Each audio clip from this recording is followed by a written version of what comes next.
Woke up. I just decided to address this question because I was watching some boxing before I went to sleep, and they were talking about Devon Haney. The fact that Devon Haney is the champion at lightweight, the legitimate champion, and that Jojo Diaz, who is the mandatory for him, Ryan Garcia, who was the former mandatory for him, they don't want to face him. They want to face each other. And on Akron Barak, we hear them saying that, David Haney is high risk, low reward. But here's the funny thing. How can he be high risk, low reward when he's offering the most amount of money for them to face him? Nobody could be offering that kind of money. We're talking about $4 million. Devon Haney gets paid. He's the highest paid lightweight in the lightweight division. Highest paid. And here's the interesting thing. So, yeah, I'm sure they're afraid of getting beat. And obviously Devin Haney's a tough fight, no matter what they say. But the thing about it is that high risk, low reward. Oh, no, no, no, no, no. The reward is quite high. They would be paid more than any other fighter in that division. That would be their highest payday. Then Akron Barak go on to say how Devin Haney's. Is it Akron Barak? It could have been Mike. Was it Michael Hunter that was on Akron Barak? I don't know who said it. I think it was a caller into. Sorry, my bad. It was a caller into the ring with Montero. Shout out to Montero, man, on getting into a boxing match. I want to do one before the end of the year. But yeah, the person was saying how Devin Haney's dad talks too much. I don't know what they mean by that, but ultimately, in the end, Devin Haney is, yeah, of course, his risk is going to be higher than most of the other guys. He's possibly the best lightweight in the lightweight division. I don't think there's anybody better than him currently in the lightweight division. That is. So obviously, he's a tough fight. But to say he's high risk, low reward, I wouldn't say he's high risk, low reward. You have to look at, if Ryan Garcia was to face Teofimo Lopez, he's not going to get paid what he would get paid against Devin Haney. If he was to even face Gervonta Tank Davis, I don't think he would be paid as much as he would be paid to face Devin Haney. I guess Ryan Garcia fancies his chances against Tank and against Teofimo Lopez more than Devin Haney, but he's still going to be paid. You get paid with Devin Haney. So that high risk, low reward thing that Akron Barak are trying to push, I disagree with it. I just think they're ducking him. With respect to the other thing that I put up there in the title, and that's why I call bullshit on a lot of the stuff that they say. But the other thing that I think is interesting is they keep saying that Devin Haney hasn't faced anybody, right, in the division. Which is not true. He faced the Venezuelan ex-champion, right?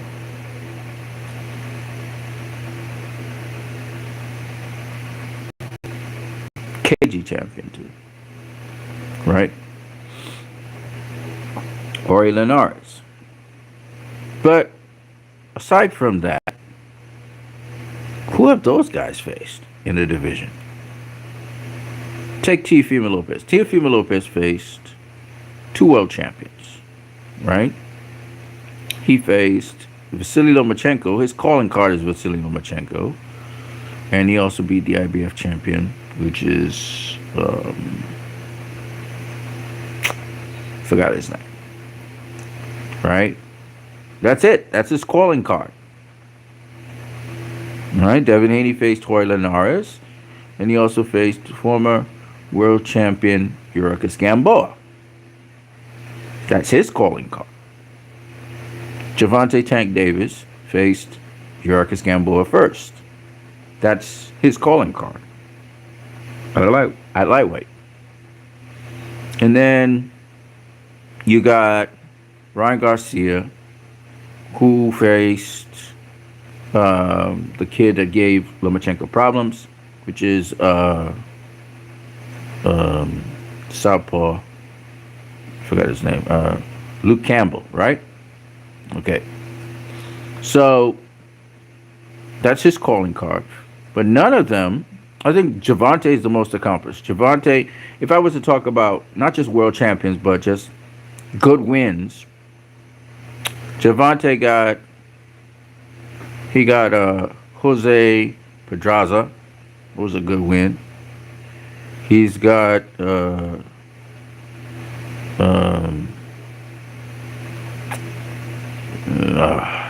Leo Santa Cruz. That's another good win. And then his most recent fight at 140 against the undefeated champion was a good fight. All right? That's it for Gervonta Davis. When it comes to Teofimo Lopez, he's got two good wins. Right? The IBF champion that he beat, and Lomachenko. Right? So he faced two current world champions. He beat them. It's very good. Tank faced three. One of them was not a real world champion. The real world champion is Josh Taylor, but he was moving up in weight, and the guy was a classy boxer, so we give him it. Mario, I forgot what his surname is. Devon Haney did not face any current world champions. He fought for a vacant title. Ryan Garcia has not faced any current world champions. He would have faced, if he steps up and grows a pair of balls, faces Devon Haney, that would be his first world champion he would face. Haney would have had the first credible name that has clout. Because Haney hasn't faced a top 10 lightweight. Ryan hasn't faced a top 10 lightweight.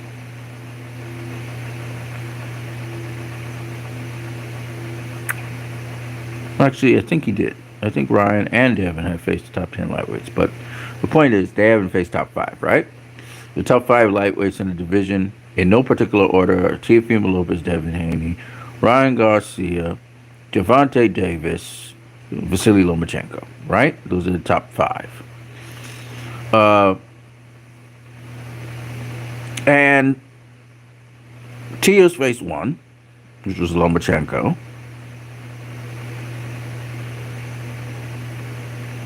Ryan Haney faced none. Ryan Haney and Gervonta have faced none. Lomachenko has repeatedly faced top 10 guys. If Lomachenko was to say Devon Haney hasn't faced anybody, that would be one thing. But for Teofimo Lopez, Ryan Garcia, or Gervonta Davis to say that Devon Haney hasn't faced a top lightweight or anybody, it's stupid. Because the only top lightweight that Teofimo Lopez faced was Lomachenko. Top 5 lightweight. Top 10 lightweight, he has faced the IBF champion, and then he faced Lomachenko. But top 5, only Lomachenko. He's the only one to face the top five lightweight in all of the top guys that are there. So, I mean, and he hasn't faced the top. Lomachenko ain't a spring chicken. Okay, Lomachenko, yeah, he's 31, 32 years old, but he has a lot of wear and tear on him. But he hasn't faced any of the top guys. He hasn't faced Ryan, Tank, Devon. He hasn't faced any of them. And none of them have faced each other. So I don't understand. Oh, Devin Haney, he hasn't faced anybody with any big guy. Well, guess what? None of them have faced any of them have faced each other. So until we see that, it really doesn't mean anything. Yes, I know they're young in their careers, but the opportunity is there for them to face each other. And Josh Taylor doesn't want to hear about Teofimo Lopez. Josh Taylor's like, you're not undisputed. Become undisputed, then I might think about facing you. You know what I mean? So Teofimo Lopez, he has Kambosos to face. And they put up the fight again. They moved it back to the 16th.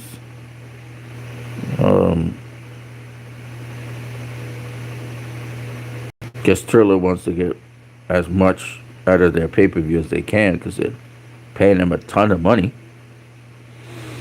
So we'll see how that works. Hopefully they have a venue and everything.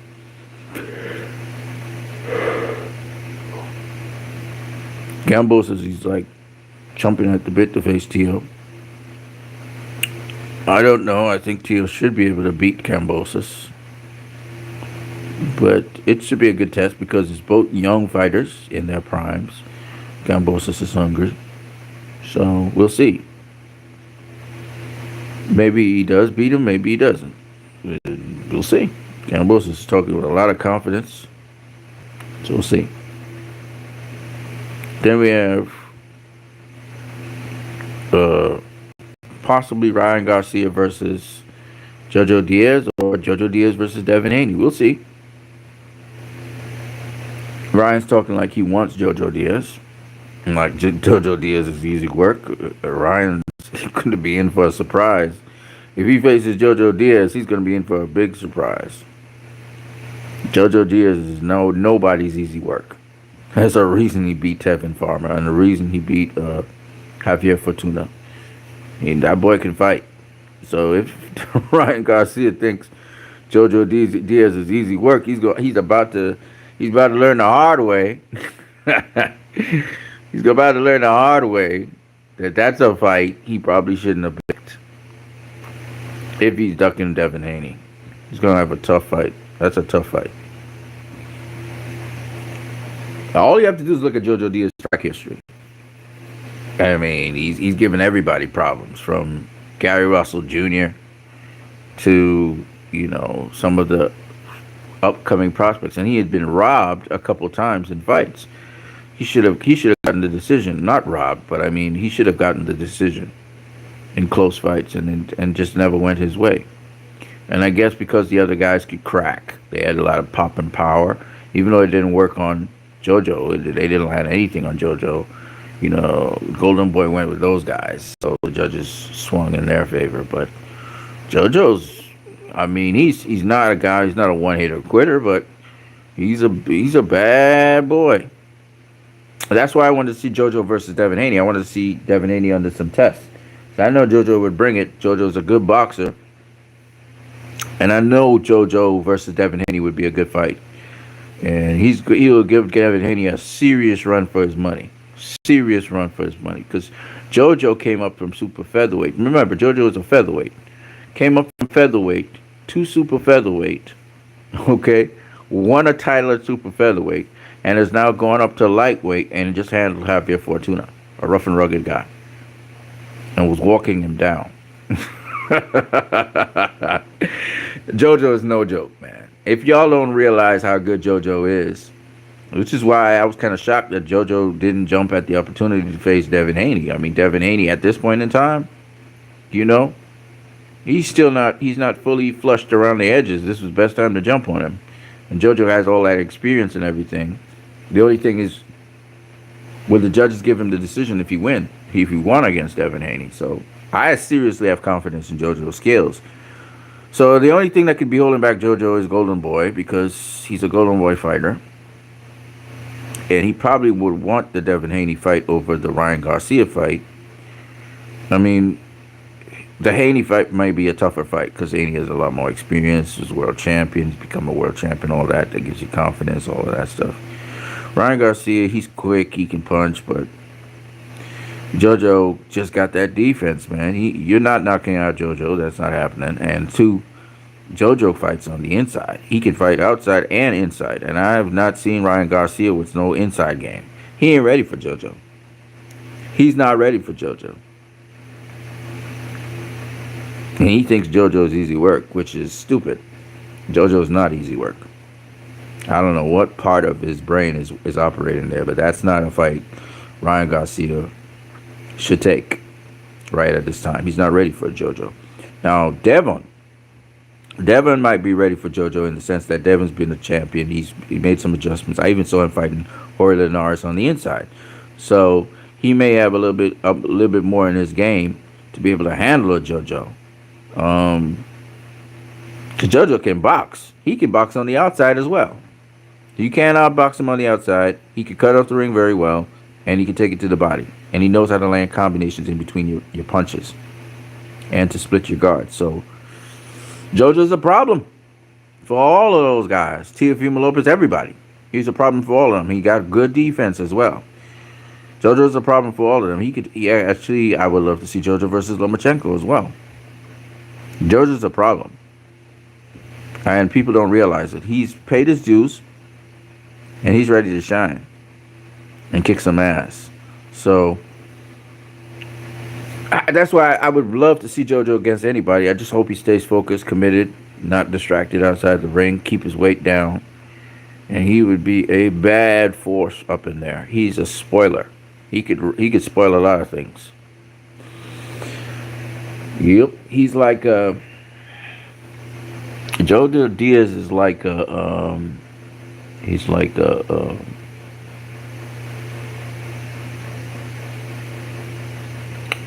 he could be a spoiler.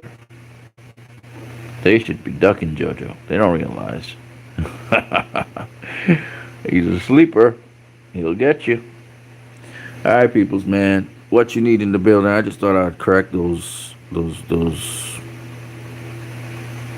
erroneous statements out there.